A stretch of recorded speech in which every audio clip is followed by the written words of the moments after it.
Historiquement, septembre est le pire mois de l'année pour l'indice S&P 500. Et jusqu'à présent, ce mois est conforme à l'histoire. Les marchés boursiers ont été particulièrement volatiles. Beaucoup d'investisseurs se demandent donc pourquoi et surtout s'il faut s'attendre à ce que ça continue. Mais il y a un dicton en bourse. Les fondamentaux viennent toujours à rattraper la réalité, mais on sait juste pas quand. Qu'est-ce qu'on veut dire par là? C'est qu'un jour ou l'autre, que ce soit sur une courte ou longue période, la juste valeur des marchés boursiers va être reconnue et reflétée dans le prix des actions. On pense que c'est ce qui se passe aujourd'hui sur le marché. Bonjour, je m'appelle Pierre-Benoît Gauthier, vice-président adjoint à la stratégie de placement à IG Gestion de patrimoine. Joignez-moi chaque semaine alors qu'on explorera les différentes tendances qui influencent les marchés. C'est la semaine du 26 septembre et encore une fois, les marchés sont en mouvement. Tout d'abord, que signifie l'expression « évaluation des marchés boursiers » ? Eh bien, en termes simples, la valeur d'une action aujourd'hui est la valeur actuelle nette de ses cash flows futurs. Et pour trouver cette valeur actuelle nette, bien, la croissance future est actualisée à un certain taux. Ce taux-là va varier en fonction de plusieurs facteurs, dont le taux sans risque. Le taux sans risque est représenté par le rendement des bons du Trésor américain à 10 ans.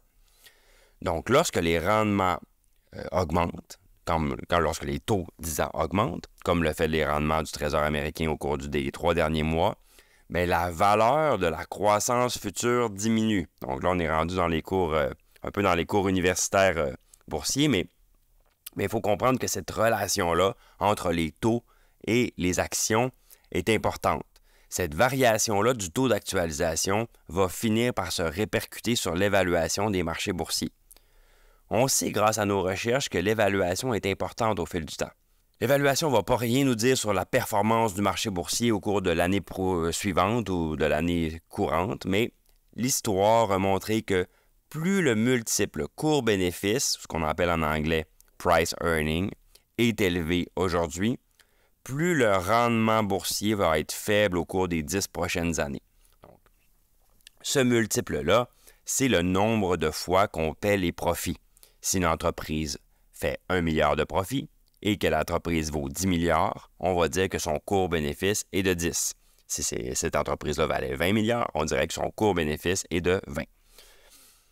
C'est là l'aspect délicat de l'évaluation. Sa réalisation, le moment où elle va devenir importante, est imprévisible.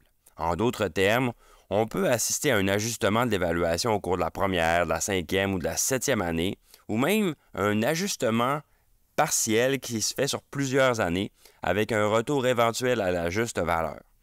Ce retour à la juste valeur est rarement atteint, puis même quand il est atteint, il ne reste pas longtemps là. L'évaluation du marché des actions, c'est comme un pendule qui oscille toujours entre la juste valeur et entre être supérieur à la juste valeur ou inférieur à la juste valeur, mais rarement au milieu. On pense qu'actuellement, le pendule est en train de retourner, c'est-à-dire que les investisseurs en actions réagissent à la hausse des rendements qui fait baisser la valorisation des marchés boursiers. On estime depuis un certain temps que l'indice S&P 500 est pleinement valorisé, ce qui se traduit dans nos portefeuilles par une sous-pondération des actions américaines. Mais où est-ce qu'on s'en va maintenant? Bien, la volatilité actuelle des marchés, est-ce qu'elle va continuer? Tout d'abord, il faut comprendre que la volatilité en bourse, c'est la norme et non pas l'exception. Mais au-delà de ça, on pense que les rendements obligataires peuvent augmenter sur la partie la plus longue de la courbe. Historiquement, le rendement américain 10 ans a été en moyenne de plus de 200 points de base, donc 2 supérieur à l'inflation. Si nos prévisions de maintien de l'inflation américaine se situent toujours autour de 3 pour les 6 prochains mois, ça veut dire que 5 pour les taux 10 ans est un objectif facile à atteindre.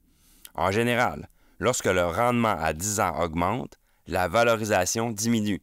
Ce n'est pas toujours le cas et la hausse des rendements n'est pas immédiatement prise en compte dans les actions, mais au fil du temps, il existe une relation inverse entre les deux. En d'autres termes, au cours des 50 dernières années, le coefficient de capitalisation de l'indice S&P 500 a été de 17, tandis que le rendement moyen à 10 ans a été de 6 %. Si le rendement à 10 ans est de 5 %, il est peu probable que le multiple qu'on parlait tout à l'heure, donc le court-bénéfice ou le coefficient de capitalisation, reste à son niveau actuel de 21 fois. En ce moment, une action américaine se transige à 21 fois ses profits. Historiquement, comme ça a été de 17, et puis que les taux se rapprochent de leur moyenne historique, ça serait surprenant que les multiples restent supérieurs à leur moyenne historique. Jusqu'à présent, la volatilité observée sur de nombreux marchés d'actions reste conforme à ce qu'on s'attendait lors de marchés normaux. Cependant, on pense que les taux d'intérêt plus bas, qui ont été si bas pour si longtemps, et maintenant qu'on a un renversement plus vers le plus haut pour plus long, ça va peser sur les valorisations. En particulier dans les zones les plus chères du marché, parce que ce n'est pas tout le marché qui est affecté par ces évaluations trop élevées, c'est certainement seulement certaines branches du marché. Donc, malgré l'émergence de quelques acheteurs de baisse, ce qu'on appelle les dip buyers, les gens qui achètent lorsque les marchés baissent, la volatilité n'est peut-être pas prête de s'éteindre. Nous pensons qu'une concentration sur des actions et des secteurs plus défensifs qui sont moins valorisés et qui sont moins dans la fin de leur cycle peut offrir un meilleur positionnement dans le contexte actuel des taux d'intérêt. Merci d'avoir écouté en espérant que ça vous a intéressé. Si c'est le cas, n'hésitez pas à le partager à vos collègues et amis. On se dit à la semaine prochaine.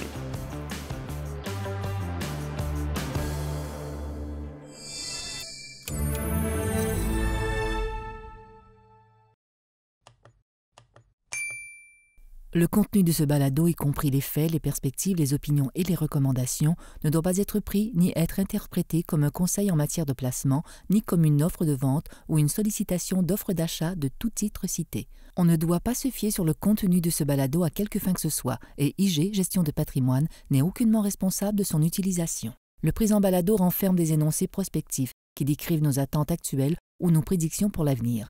Les renseignements prospectifs sont assujettis à des risques, incertitudes et hypothèses pouvant donner lieu à des écarts significatifs entre les résultats réels et ceux exprimés dans le balado. Nos opinions sont susceptibles d'être modifiées en fonction des conditions du marché. Les placements dans les fonds communs peuvent donner lieu à des commissions ainsi qu'à des frais. Veuillez lire le prospectus avant d'investir. Les fonds communs ne sont pas des placements garantis, leur valeur varie fréquemment et leur rendement antérieur peut ne pas se reproduire.